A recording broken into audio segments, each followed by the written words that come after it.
জীবনে এমন একটা সময়ে আসে যখন মানুষ আয়নার সামনে দাঁড়িয়ে নিজেকেই প্রশ্ন করে, আমি কি পারবো? আমার দিয়ে কিছু হবে তো? আজ যদি তোমার জীবন এমন একটা জায়গায় এসে দাঁড়ায় যেখানে মনে হচ্ছে সব দরজা বন্ধ, সব স্বপ্ন ভেঙে গেছে, তাহলে বিশ্বাস করো, এই ভিডিওটা তোমার জন্যই। আজ আমি তোমাকে চিৎকার করে মোটিভেশন দেব না। আজ আমি তোমার পাশে বসে কথা বলবো, একজন বন্ধু হয়ে। ব্যর্থতা আসলে কি? আমরা ছোটবেলা থেকে শিখি পাস মানে ভালো, ফেল মানে খারাপ। কিন্তু জীবনে ফেল মানেই শেষ না। ব্যর্থতা মানে তুমি চেষ্টা করেছ। আজ যারা সফল, তাদের জীবন গল্প পড়লে দেখবে ব্যর্থতা ছিল তাদের প্রতিদিনের সঙ্গী। Thomas Edison, Abdul Kalam, Jack Ma, তারা কেউ একদিনে জেতেনি। ব্যর্থতা তোমাকে থামাতে আসে না, ব্যর্থতা আসে তোমাকে বদলাতে। মানুষ কেন ভেঙে পড়ে? মানুষ ভেঙে পড়ে ব্যর্থতার জন্য না, ভেঙে পড়ে অবহেলার জন্য।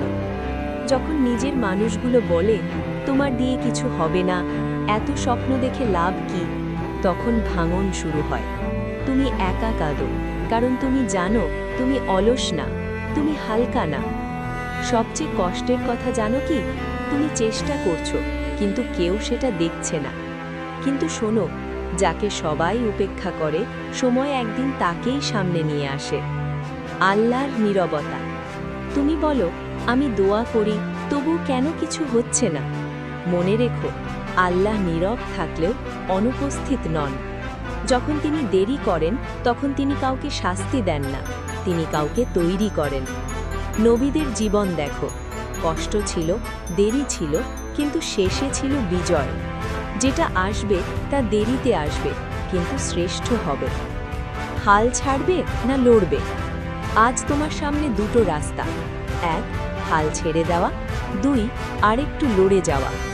হাল ছেড়ে দিলে আজ কষ্ট থামবে, কিন্তু আজীবন আফসোস থাকবে। লড়ে গেলে আজ কষ্ট বাড়বে, কিন্তু একদিন গর্ব হবে। তুমি হারছো মানে তুমি খেলছো, থেমে গেলে তবেই তুমি হেরেছো।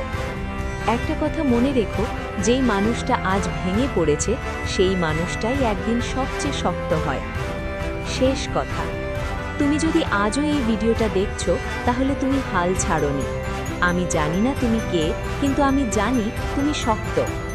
এই চ্যানেলের নাম জীবনের আলো, কারণ এখানে আমরা অন্ধকারে থাকা মানুষদের একটু আলো দেখাই।